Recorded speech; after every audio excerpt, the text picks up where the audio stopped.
Unión de Educadores de la Provincia de Córdoba, junto a los docentes en defensa de la educación pública. Construir la patria grande, un desafío del portal ALBA. Desde el 2004 difundimos principios de la Alianza Bolivariana.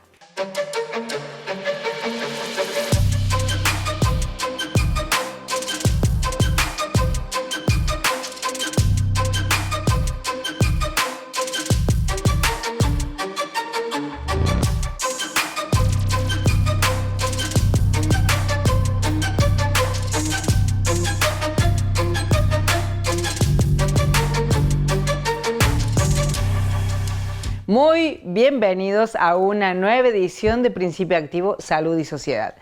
Este espacio que cada semana nos reúne para que reflexionemos sobre las cosas que nos pasan. Hoy la propuesta es hablar de desarrollo nacional del rol de los ingenieros en este tema. Muchas veces nos preguntan qué tiene que ver la salud con este tipo de propuestas. Bueno, la ingeniería atraviesa también la industria que hace a la salud, a la aparatología, pero fundamentalmente a una salud de una sociedad que se piensa a sí misma como sana, más allá de la enfermedad. Con el ingeniero Pesado, que es del Copitec, vamos a avanzar sobre el rol de los ingenieros, que muchas veces no lo tenemos en cuenta a la hora de mirar cómo se desarrolla la sociedad, un rol fundamental para promover el desarrollo nacional, un rol que además es absolutamente creativo e innovador. Lo escuchamos.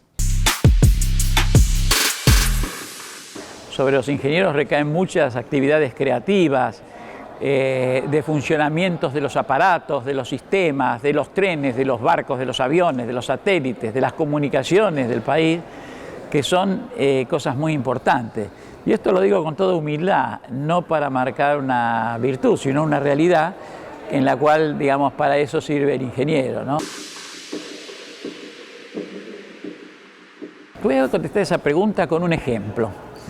Un ejemplo que es de todos los argentinos, es la fabricación de los satélites, la industria satelital nacional, que marca un poco la soberanía, pero en muchos aspectos, no en la capacidad solo de fabricación, sino en la gestión de esas posiciones orbitales que los satélites ocupan, o en las cosas comunes que hay en el espacio exterior para que esos satélites puedan dar servicio sobre la Tierra.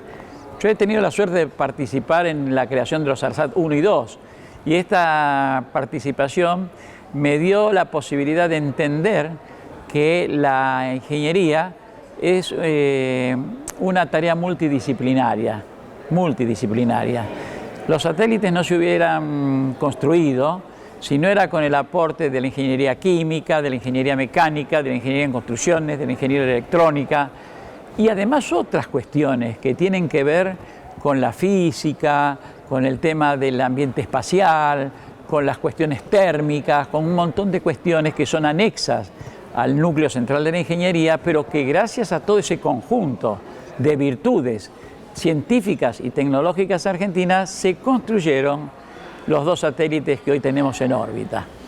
Así tenemos dos fábricas grandes que ustedes las conocen, una INVAP y otra acá en Córdoba, que está la CONAE, que son emblemas nacionales y representantes de nuestra soberanía tecnológica, ¿no? Así que eso me parece que es bueno destacarlo. La Argentina se destaca por su elevado nivel intelectual en esta materia, ¿no es cierto? Y en la creatividad de sus técnicos e ingenieros. Tengamos en cuenta, por ejemplo, que en los satélites, como en la energía atómica, como en la creación de los drones, de los radares y un montón de industrias estratégicas nacionales, está realizada y desarrollada por técnicos e ingenieros que se han formado en un instituto nacional que es el Instituto Balseiro, ¿no? Donde salen doctores en física, tienen distintas especialidades que después se vuelcan a trabajar a una empresa provincial que se llama INVAP, ¿no? Y esa empresa hoy es de las mejores del mundo. Yo diría que está entre las 7 o 10 empresas mejores del planeta en su calidad de fabricación y en su capacidad intelectual para resolver los problemas que es fabricar un satélite, un radar o cualquier tipo de estos aparatos tecnológicos muy complejos. Acá en Córdoba la cuestión no es menor.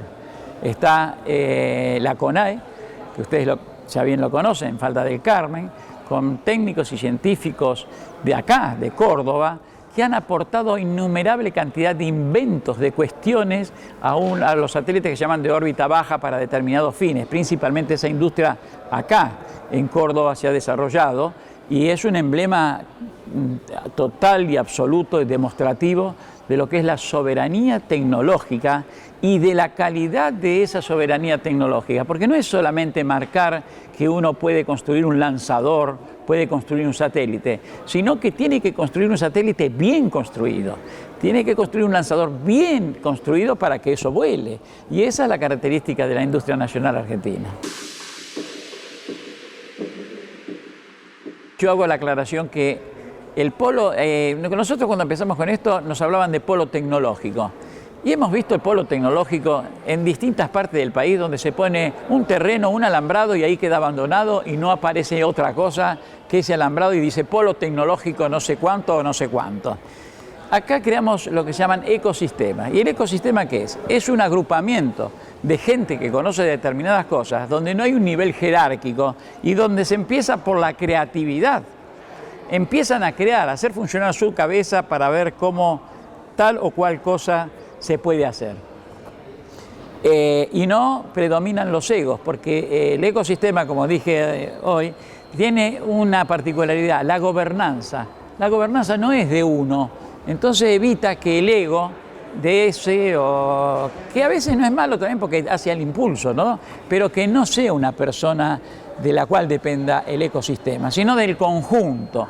Y todos estos proyectos se alimentan con el aporte del conjunto. Y acá en Córdoba, por ejemplo, para ser concreto, tienen como diría yo, un semillero de posibilidades para crear estos ecosistemas muy virtuosos, porque hay una gran capacidad industrial, porque hay buenos ingenieros, porque tienen buenas industrias, porque tienen muchas ganas de trabajar y porque la capacidad cordobesa se conoce fuera también del ámbito de la provincia y del país.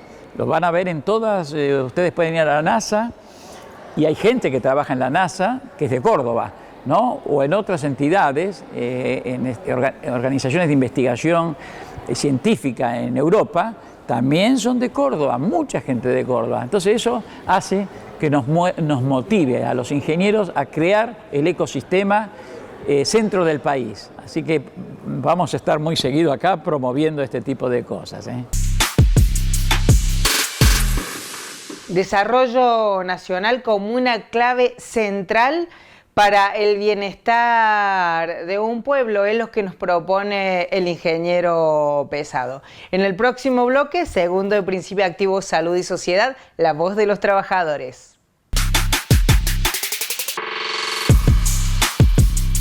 Unión de Educadores de la Provincia de Córdoba, junto a los docentes en defensa de la educación pública.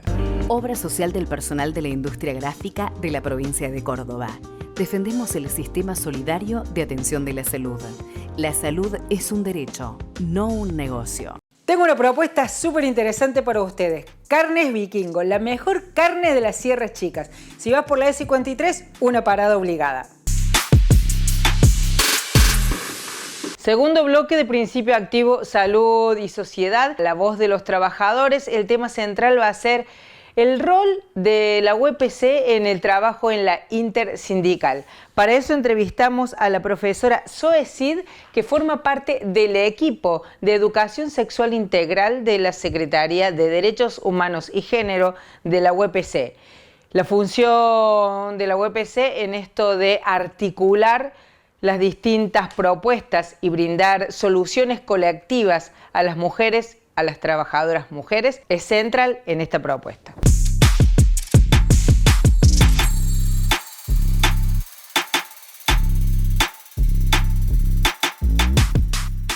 La intersindical este año, Intersindical de Mujeres de Córdoba, que es una organización que nuclea representantes mujeres, digamos, de distintos sindicatos, dirigentes sindicales, en el cual como UPC nosotros participamos de esa mesa, este año, junto con el Fondo Mujeres del Sur, empezó un proyecto de capacitación para mujeres que pertenecen a espacios sindicales, delegadas, miembros de las mesas directivas, secretarias y demás. Una línea de formación, digamos, que tiene distintos pies, digamos, uno de ellos es capacitación en el marco sindical, otro es producción de materiales, la generación de una página web, digamos, para poder subir esos materiales y compartir experiencias. Y bueno, en el marco del espacio de capacitación me convocaron, digamos, como coordinadora de ese espacio junto con otras compañeras que están en la intersindical y que pertenecen a otros sindicatos como judiciales, ADIUC, a organizar, digamos, los espacios de formación a partir de una línea de trabajo, digamos, que se ha ido como, tenía alguna parte, digamos, ya construida y pensada cuando se presentó, digamos, el proyecto Fondo Mujeres del Sur, pero que después fue delineándose en función de las necesidades que las compañeras y compañeros, porque esta capacitación era abierta también para compañeros, digamos, que pertenecen a distintos sindicatos, a colaborar, digamos, y a empezar a diagramarlo también en función de las necesidades que iban surgiendo, en parte por la coyuntura que este año fue muy particular, pero también por las necesidades que fueran planteando ellos y ellas. Nuestros encuentros hicimos hasta ahora 4. Esos 4 encuentros, el primero trabajamos a partir de un diagnóstico, de un primer encuentro que habíamos hecho entre dirigentes y dirigentas. Armamos 4 encuentros. El primer encuentro trató sobre por qué es la necesidad de un derecho laboral feminista, con María Terragno y Paula Lozano, que fue muy interesante, digamos, poder ver cuáles son las normativas que rigen, pero también cuáles son los grandes desafíos de los sindicatos a poner en funcionamiento esas normativas. En un segundo encuentro nos acompañaron Cintia Bención y Andrea Pujol para pensar la salud laboral y la violencia laboral, poder pensar cuáles son los lugares que el sindicato debe pelear como desafío, digamos, de cara a pensar mejores condiciones en términos de salud y también mejores condiciones en términos de climas laborales. En un tercer encuentro fue con Sofía Escacerra y Luis Roa para pensar qué desafíos hay de cara al futuro, qué implica, digamos, la programación, la robotización, la incorporación de tecnologías y cuáles son los grandes mitos en torno a la incorporación de tecnologías en los ámbitos laborales y lo que ha traído la pandemia, digamos, un poco acelerando algunos procesos, sobre todo sobre trabajo, digamos, remoto, trabajo desde la casa, y cuáles son los principales puntos de demanda que hoy tienen que tener los sindicatos, digamos, pensando en la seguridad de los trabajadores, las condiciones de trabajo, cómo funciona la programación, para que, bueno, esas condiciones laborales sean las mejores posibles, pensando que hay una ley de teletrabajo que no necesariamente rige para todos los trabajadores y trabajadoras.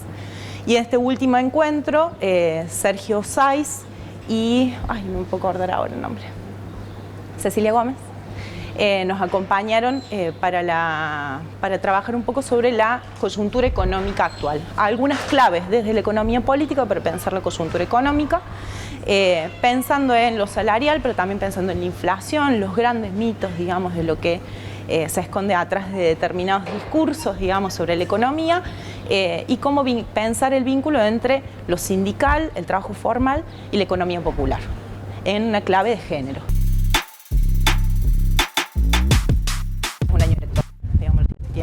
Series particularidades cualquier año electoral.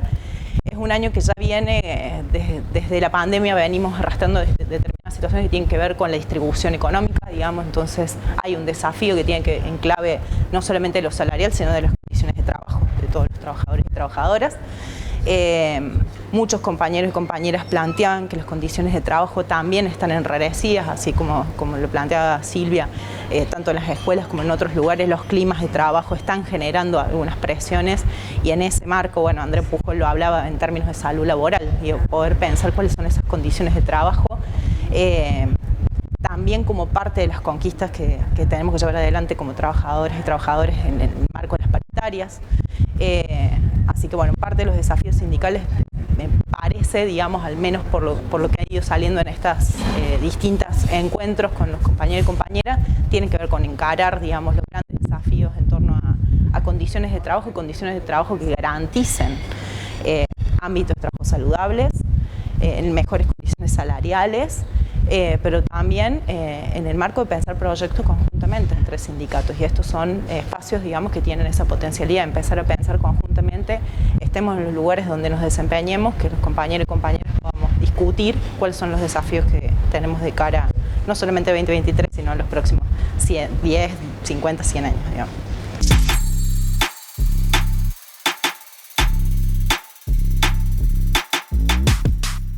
Es fundamental, como decía Zoe, que aprendamos a pensar nuestro futuro no para la semana que viene o las próximas elecciones, sino en una clave de desarrollo inclusivo, igualitario y con equidad para los próximos por lo menos 10 a 50 años.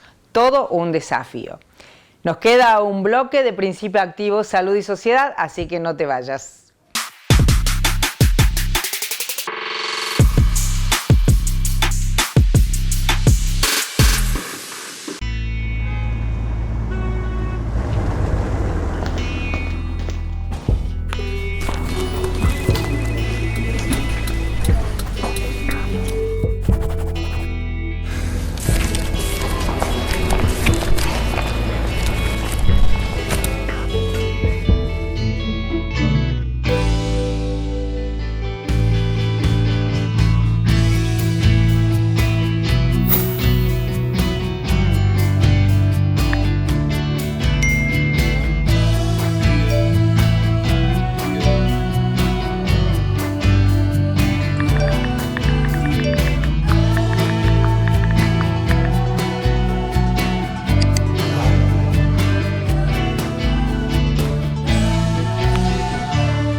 Unión de Educadores de la Provincia de Córdoba, junto a los docentes en defensa de la educación pública. BM Consultorios Odontológicos. Somos un equipo de odontólogos formados para prevenir y cuidar tu sonrisa.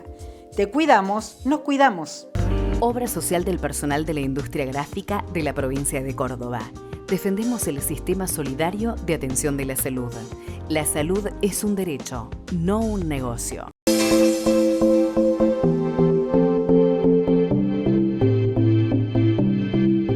Hoy hablamos de desarrollo nacional como una clave central a la hora de articular, gestionar, pensar, promover el bienestar del pueblo, el bienestar en clave de bien común. Lamentablemente, últimamente, el bien común no forma parte de los discursos centrales, ni de los medios de comunicación, ni de los dirigentes, ni de los políticos, que están mucho más ocupados en promover la meritocracia o discutir cuestiones que a nosotros como pueblo trabajador no nos afecta, o por lo menos no sentimos que nos afecte centralmente. Cuando ponen la meritocracia en el centro de las discusiones, en realidad están poniendo una forma de mirar el mundo egoísta, porque solamente hay espacios para los que tengan el mérito de llegar y se ocupan de que ese mérito sea individual y no tenga en cuenta que muchas veces, la mayoría de las veces, tiene que ver con qué es lo que se valora como meritorio, qué es lo que hizo posible que uno pueda ejercer de forma meritoria un don, una capacidad para poder salir adelante. Todo esto hace que sintamos que estamos solos, que solamente depende de nosotros y de nuestro esfuerzo cómo podemos avanzar, cuando la humanidad siempre ha avanzado en clave colectiva y solidaria. Si desplazamos al bien común del centro de las decisiones, dejamos al individualismo y al egoísmo solo a la hora de gobernar, y las consecuencias son dramáticas.